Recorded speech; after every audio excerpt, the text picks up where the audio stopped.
রাসূল বলেছেন কিয়ামতের আগে মানুষ জেনা করবে, জেনাকে মানুষ জেনা মনে করবে না, মনে করবে এটা অ্যাফেয়ার, ছেলে মেয়ের ক্রাশ, এখন নতুন শব্দ আসে কি ক্রাশ, চোখে চোখে কন্ট্যাক্ট হবে, কো এডুকেশনের মাধ্যমে মোবাইল নাম্বার এক্সচেঞ্জ হবে, রাতের বেলা কথা হবে, ফোন হবে, তারপর চা খাবে, কফি খাবে, ঘুরবে, আস্তে আস্তে বেড়ে যাবে, তারপরে ব্রেকআপ হয়ে যাবে। তাদের কাছে সিম্পল, এটা খুব সিম্পল সিলি ব্যাপার। আর কোরআনের কাছে এটা কি? জিনা, এক কথায় কি জিনা। জিনায় লিপ্ত থাকা অবস্থায় দোয়া কবুল হয় না, কিন্তু মানুষ যদি এটা থেকে বের হয়ে তওবা করে আল্লাহর জন্যে, তার দোয়া অনেক বড় মানুষের দোয়ার মতো কবুল হয়। ওই 3 বন্ধুর একটা হাদিস আছে না, গুহার মধ্যে চাচাতো বোনকে একা পেয়েও সে ফিরে আসছিল আল্লাহর ভয়ে, আল্লাহ পাক তাকে গুহা থেকে বাঁচায় দিয়েছেন না? হাদিসটা পড়ে দেখবেন, অনেক বড় হাদিস। জিনা থেকে দূরে থাকলে হৃদয়ে নূর আসবে। আপনি আমি যদি আমাদের চোখকে এই পর্যায়ে নিয়ে যেতে পারি যে কোনো গায়রে মাহরামের দিকে চোখ পড়লে আমরা নামিয়ে নিচ্ছি, তখন আপনি ফিল করবেন আপনার মনের মধ্যে নূর আসছে। এই যে আমি এখন একটা লেকচার দিচ্ছি, আমার খুব ভালো লাগছে। ঠিক রাস্তায় যেতে যেতে যদি আমি 8-10টা মেয়ের দিকে তাকাই, আমার এই নূরটা উঠে যাবে। জাহান্নামে কেন অনেক নারী থাকবে জানেন? কারণ তারা শুধু নিজেরা অপরাধ করে না, হাজারো মুমিন মানুষের নূর তারা কেড়ে নেয়। দ্যাট ইজ ওয়াই তারা জাহান্নামে বেশি থাকে। আরেকটা মেজর কারণ হচ্ছে তাদের উদ্ধত মাথা। মেয়েদেরকে বলছি স্পেশালি, হয়তো এই কথাগুলো মেয়েদের কাছেও যাবে। তাদের এই উদ্ধত মাথা আল্লাহর বিধানের সামনে আত্মসমর্পণ করতে চায় না। তাদের এই উদ্ধত মাথাটা আল্লাহর বিধানের সামনে আত্মসমর্পণ করতে চায় না, এই কারণে তারা জাহান্নামে বেশি থাকবে।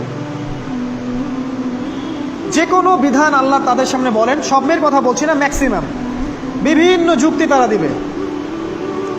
সামি'না ওয়া আতা'না এই পর্যায়ের না, যুক্তি দিবে। পর্দা করলে কি এখন কেমন করে চাকরি করব, পর্দা করলে কেমন করে পড়াশোনা করা যায়, এখন তো যাইতেই হচ্ছে, কিছু তো করার নাই, বিভিন্ন যুক্তি, হাজারটা যুক্তি তারা দিবে। কে জানি তাদের ব্রেইনটাকে পুরো ওয়াশড করে ফেলছে।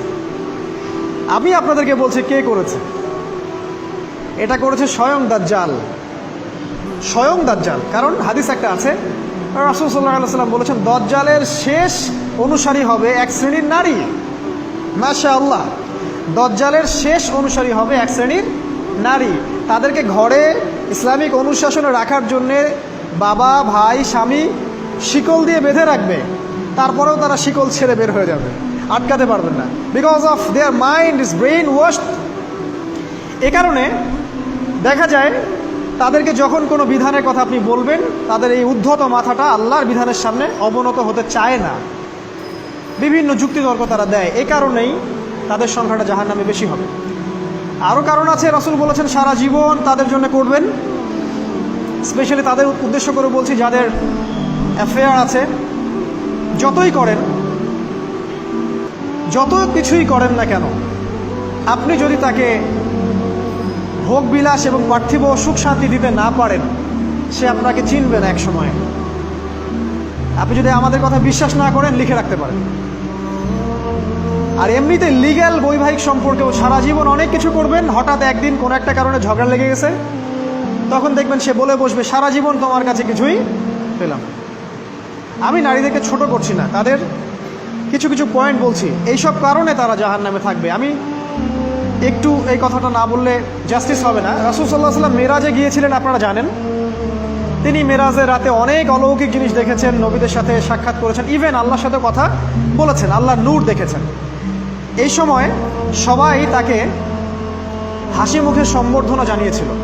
যার সাথেই দেখা হয়েছে তার সাথেই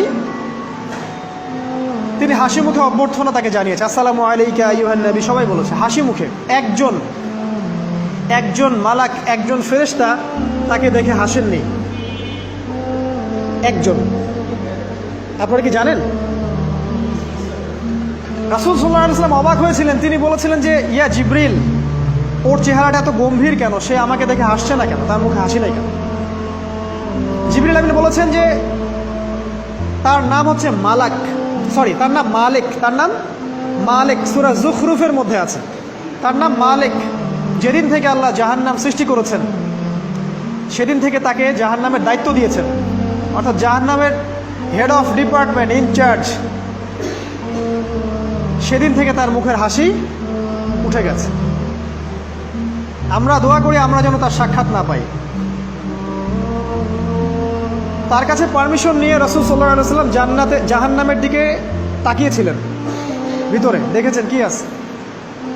তিনি পরে যা ব্যাখ্যা করেছেন তা হলো, আমি দেখলাম সেখানে খালি মেয়ে আর সেখানে খালি নারী আর নারী। এই হাদিসটা আপনার মাকে বলবেন, আপনার বোনকে বলবেন, আপনার মেয়েকে বলবেন, আপনার স্ত্রীকে বলবেন।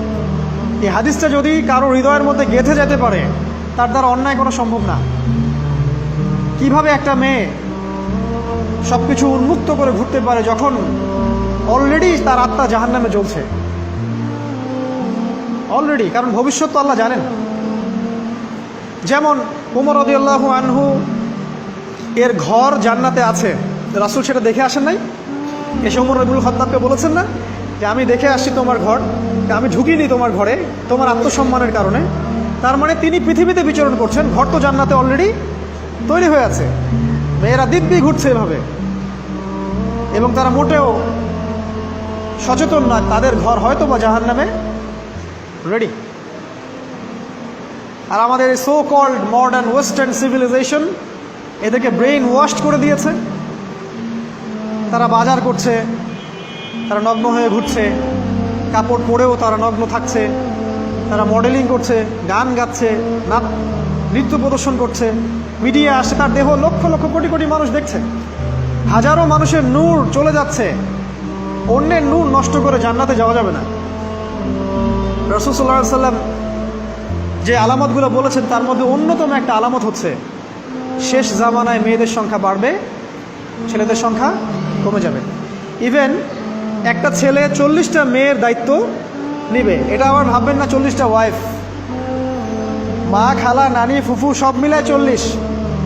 আর সামনে যে মহাযুদ্ধটা হতে যাচ্ছে এরপরে এরকমই একটা অবস্থা হবে যে ছেলেদের সংখ্যা পৃথিবীতে থাকবে না, খুব কম,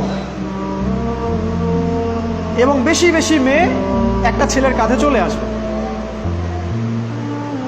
এখন অবশ্য আমাদেরকে ওই যে পশ্চিমারা শিখিয়েছে একটা ছেলে একটা মেয়েকে বিয়ে করবে। জেনা অনেকজনের সাথে করতে পারে, বাট বিয়ে একজনকেই করতে হবে। এখনো যদি কোনো হুজুর বা কোনো ব্যক্তি, হুজুর না, কোনো আলেম, কোনো স্কলার বা যে কোনো ব্যক্তি দুটা বিয়ে করে, মানুষ মনে করে something is wrong, something is wrong with him. এই লোকের কোনো সমস্যা আছে মনে হয়, এর মানে চরিত্র ভালো না, এর মনে একটা দিয়ে আকাঙ্ক্ষা পূরণ হয় না, something is wrong with him, তাই না? এই চেতনাটা দজ্জাল শিখিয়েছে এদের। একটা ছেলেকে তৈরি করা হয়েছে সে যেন অনেকগুলা মেয়েকে বিয়ে করার ক্ষমতা রাখে, এভাবেই তাকে তৈরি করা হয়েছে। নাহলে আল্লাহ কখনোই 4, 3, 2 বলতেন না। হ্যাঁ, যদি আমি সমতা করতে না পারি তাহলে কি একটা কথা বলি, এই সাবজেক্টটা আপনাদেরকে হয়তো কেউ পড়ায় না। একটা বিয়ে করেও একটা ছেলে মিল্কেল ইয়ামিন রাখতে পারে। মিল্কেল ইয়ামিন মানে হচ্ছে দক্ষিণ হস্তের মালিক। মেয়েটাও জানবে আমি মিল্কেল ইয়ামিন, ছেলেও জানবে সে আমার মিল্কেল ইয়ামিন। এভাবেও একটা ছেলে একটা মেয়ে সিকিউরিটি, শেল্টার, ফুড সব কিছু পেতে পারে। এটা এখন উঠে গেছে, একটা সময় এগুলো ছিল। রাসূলুল্লাহ সাল্লাল্লাহু আলাইহি ওয়াসাল্লামের একটা ছেলে ইব্রাহিম, রাসূলের একজন ছেলে ইব্রাহিম কার গর্ভে জন্ম নিয়েছিলেন? কার গর্ভে জন্ম নিয়েছিলেন? রাসূলের জীবনী পড়তে হবে A to Z কয়েকবার, কমপক্ষে। আর রাহিকুল মাখতুম বইটা পড়তে হবে। মারিয়া কিপ্তির গর্ভে জন্ম নিয়েছিলেন। মারিয়া কিপ্তি একজন দাসী। এই দাসী মানে কাজের মেয়ে না, এটাকে বলা হয় মিল্কেল ইয়ামিন, দক্ষিণ হস্ত। পারস্যের রাজা মিশরের রাজা দুজন দাসীকে রাসূল সাল্লাল্লাহু আলাইহি ওয়াসাল্লামের কাছে উপহার দিয়েছিলেন। তার একজনকে রাসূল সাল্লাল্লাহু আলাইহি ওয়াসাল্লাম নিজের করে নেন, বিয়ে করে নেন। তার গর্ভে জন্ম নিয়েছিল পুত্র ইব্রাহিম। এই সাবজেক্টটা আপনাদেরকে কে পড়াবে এখন? ইভেন এখন আলেম ওলামাও দুটো বিয়ে করতে ভয় পায়, মনে করে যে সমাজের মানুষ আমাকে কি বলে না বলে। সবচেয়ে বড় কথা হচ্ছে এই কাজ করার জন্য ব্যাকবোন শক্ত থাকা দরকার। ব্যাকবোন মানে মেরুদণ্ড, স্টিলের মতো।